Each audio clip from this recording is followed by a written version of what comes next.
قبر کھودنے والے نے پوچھا بھئی یہ کون ہے؟ اتنے کم لوگ ہیں، کوئی نہیں. کہا پتہ نہیں کون ہے، ایک مسافر تھا لاوارث، مسجد کے باہر اس کی لاش پڑی ہوئی تھی، ہماری جماعت کی جانب سے ہم نے تدفین کا انتظام کیا ہے اور لے کر آئے ہیں، اس کا کوئی نہیں تھا. ذرا اندازہ کریے جسے دنیا لاوارث سمجھ رہی تھی حقیقت میں وہ اللہ کا ولی تھا. جسے دنیا لاوارث سمجھ رہی تھی، چندے پہ جس کا انتظام ہوا تھا، چندے پہ، اور اس کے لیے اللہ رب العزت نے فیصلہ کر دیا تھا تا حد نظر وسیع لکھ دو. تسلی سے سوچئے، کوئی فاتحہ پڑھنے والا نہیں ہے، کوئی تیجا 40واں کرنے والا نہیں ہے، کوئی قرآن خوانی کرنے والا نہیں ہے، لیکن اپنے رب کو راضی کر چکا ہے. اللہ نے یہ فیصلہ کر دیا ہے. اور تیاری کس طرح کرو؟ بہترین کھانا کھاتے ہوئے. بہترین کھانا حرام نہیں ہے، بہترین کھانا کھاتے ہوئے قبر کی مٹی کھانے کی تیاری کرو. بہترین لباس پہنتے ہوئے، بہترین لباس پہننا حرام نہیں ہے، لیکن بہترین لباس پہنتے ہوئے کفن کے معمولی سے کپڑے کو پہننے کی تیاری کرو. بہترین بنگلے میں رہتے ہوئے، بنگلے میں رہنا حرام نہیں ہے، لیکن بہترین بنگلے میں رہتے ہوئے قبر کی کالی کوٹری میں جانے کی تیاری کرو. واتقوا یوما ترجعون فیہ الی اللہ.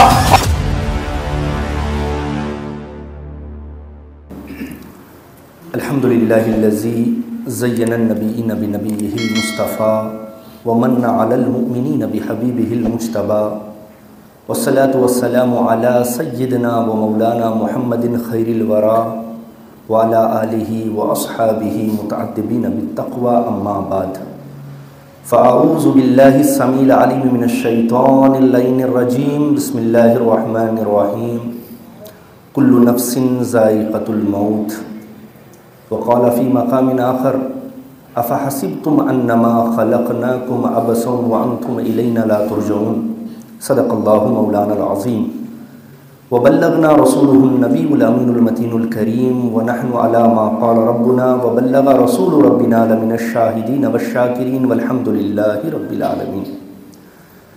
حضرات محترم، آئیے کچھ سننے اور سنانے سے قبل ہم اور آپ سارے جہاں کے مرکز عقیدت احمد مختار حضرت جناب محمد مصطفیٰ صلی اللہ علیہ وسلم کی بارگاہ بے کس پناہ میں اپنے عقیدتوں کا خراج بصورت درود پاک پیش کرنے کی سعادتیں حاصل کر لیں. پڑھیں اللہم صلی علی سیدنا کریمنا نبینا مولانا محمد وعلی آل محمد بعدد کل حسنہ و جمالہ وبارک وسلم. اللہ رب العزت کا بے پناہ احسان اور فضل عظیم ہے کہ اس نے ہمیں آپ سب کو جمعہ جیسے عظیم دن سے نوازا اور اس کی قدر و منزلت سمجھتے ہوئے یہاں حاضر ہو کر کچھ دیر ذکر کرنے کی توفیق عطا فرمائی. اللہ رب العزت کی بارگاہ میں دعا گو ہوں کہ مولا کریم اس جمعۃ المبارک کے تمام تر فیوز و برکات سے ہمیں آپ سب کو اور پورے عالم اسلام کو مالا مال فرمائے. آمین آمین یا رب العالمین بجاہ سید المرسلین. پچھلے 2 جمعہ قبل خطاب کا عنوان اور موضوع جو ہمارا تھا وہ موت کی حقیقت اس حوالے سے چل رہا تھا. موت کی حقیقت کے بیان کے دوران میں نے ایک جملہ کہا تھا آپ حضرات سے کہ موت انسان کو مٹانے نہیں آتی بلکہ موت انسان کو لوٹانے آتی ہے. جہاں سے انسان آیا ہے وہاں لوٹانے کے لیے آتی ہے. موت انسان کو مٹانے نہیں آتی. موت آنے کے بعد انسان ختم نہیں ہو جاتا بلکہ کسی اور مکان کی طرف منتقل ہو جاتا ہے. اسی لیے ہماری موت کے لفظ جو موت کے لیے استعمال کرتے ہیں وہ کہتے ہیں انتقال. یہی لفظ استعمال کرتے ہیں نا، انتقال، یعنی ایک جگہ سے دوسری جگہ کے لیے وہ منتقل ہو گیا، اسی کو کہتے ہیں انتقال کر گیا، یعنی دنیا کو چھوڑا اور آخرت کی طرف اس کا سفر شروع ہو گیا. تو جملہ کیا ہے کہ موت انسان کو مٹانے نہیں آتی، لوٹانے آتی ہے، لوٹانے آتی ہے. تو جس 2 آیت پاک کی آج تلاوت کی ہیں الگ الگ جگہ سے، جس میں پہلی آیت پاک میں اللہ فرماتا ہے کل نفس ذائقۃ الموت. ہر نفس کو، ہر جان کو، ہر زندہ چیز کو جس کی دنیا میں تخلیق ہوئی ہے، پیدا ہوا ہے، اسے موت کا مزہ ضرور چکھنا ہے. یہ اللہ رب العزت ارشاد فرما رہا ہے. اور دوسرے مقام پر اللہ فرما رہا ہے افحسبتم انما خلقناکم عبثا وانتم الینا لا ترجعون. ترجمہ دیکھیے ذرا. اللہ فرماتا ہے افحسبتم، کیا تم سب لوگوں نے یہ گمان کر لیا ہے، کیا تم سب لوگوں نے یہ ارادہ کر لیا ہے، کیا تم سب لوگ یہ سوچتے ہو کہ انما خلقناکم عبثا، کہ ہم نے تمہیں بیکار پیدا کیا ہے؟ ہماری زندگی کی جو غفلت چل رہی ہے نا، لاپرواہی جو چل رہی ہے، رب رسول سے جو بغاوت چل رہی ہے، اپنی زندگی کا جائزہ لیں اور اس آیت پاک کو سنیں، اس کے ترجمے کو سنیں. جس طرح غفلت میں ہم زندگی گزار رہے ہیں، ہمارے صبح ہو رہی ہے، شام ہو رہی ہے، یوں ہی زندگی تمام ہو رہی ہے. تو اس صبح شام جو گزر رہے ہیں اسے سامنے رکھ کر آیت کا ترجمہ سنیں کہ اللہ ہم سے کہہ کیا رہا ہے، ہم سے سوال کیا پوچھ رہا ہے. اللہ سوال پوچھ رہا ہے، کیا پوچھ رہا ہے؟ افحسبتم انما خلقناکم عبثا، کیا تم لوگوں نے یہ گمان کر رکھا ہے کہ ہم نے تمہیں بیکار پیدا کیا ہے؟ وانتم الینا لا ترجعون، اور تم ہمارے پاس لوٹ کر کے نہیں آؤ گے. اللہ سوال کر رہا ہے، یعنی پیدا بھی کیا گیا ہے مقصد کے ساتھ اور لوٹایا بھی جائے گا اس مقصد کے سوال کے ساتھ کہ دنیا میں کیوں بھیجا گیا تھا اور آپ کیا کر کے آئے ہیں. تو حاصل کلام یہ ہے کہ یہ دنیا جو ہے امتحان گاہ ہے، آزمائش کی جگہ ہے. یہ دنیا آرام گاہ نہیں ہے، تماشا گاہ نہیں ہے، سیر گاہ نہیں ہے، بلکہ یہ صرف اور صرف کیا ہے؟ آزمائش گاہ ہے، امتحان گاہ ہے. اور آقا کریم علیہ الصلوۃ والسلام ارشاد فرماتے ہیں کن فی الدنیا کانک غریب، لوگوں دنیا میں اس طرح وقت گزارو، دنیا میں اس طرح زندگی بسر کرو جیسے مسافر سفر کی حالت میں وقت کو گزارتا ہے. ایئر کنڈیشن کمپارٹمنٹ میں سفر کرتا ہے لیکن اسٹیشن آتے ہی فوراً چھوڑ کر اتر جاتا ہے کہ بہت اچھا ہے. اور کبھی کبھار آپ نے دیکھا ہوگا ٹکٹ یہاں کی نہیں ملتی تو آدمی بنگلور تک کی ٹکٹ لے لیتا ہے کنفرم ٹکٹ لینے کے لیے. تو اب میری ٹکٹ بنگلور تک کی ہے بول کے سفر بنگلور تک نہیں کرتا، جہاں تک کا مقصد ہوتا ہے آرام سے اتر جاتا ہے. ٹھیک ہے. اور لارج میں آپ کبھی کبھار جاتے ہیں سفر میں، لارج میں جو ہے، لارج میں وہاں ہوٹل بک کر کے رہتے ہیں، 3 اسٹار 4 اسٹار 5 اسٹار ہوٹل وہ ہوتا ہے، لیکن کیا وہیں رہ جاتے ہیں؟ نہیں. جتنی دیر آپ کا وقت ہے 4-5 گھنٹہ ہوتا ہے، ٹرین کا وقت یا فلائٹ کا وقت آ جاتا ہے تو آپ یہ نہیں سوچتے میں نے 24 گھنٹے کے پیسے دیے ہیں، ابھی 10 گھنٹے بچے ہیں، وہ کیوں نہ 10 گھنٹہ اور مزہ لے لوں، ایک وقت کا کھانا بھی مجھے ملنا ہے، پیکیج میں تھا، لیکن آپ چھوڑ کر چلے آتے ہیں. تو آقا یہی فرماتے ہیں کن فی الدنیا کانک غریب، دنیا میں اس طرح زندگی گزارو، اس طرح وقت گزارو جیسے مسافر سفر کی حالت میں گزارتا ہے. لیکن ہمارا حال کیا ہے؟ ہم زندگی کو، ہم اس دنیا کو اپنے لیے آرام گاہ سمجھ رکھے ہیں، تماشا گاہ ہم نے بنا رکھا ہے اور آرام گاہ بنا رکھا ہے.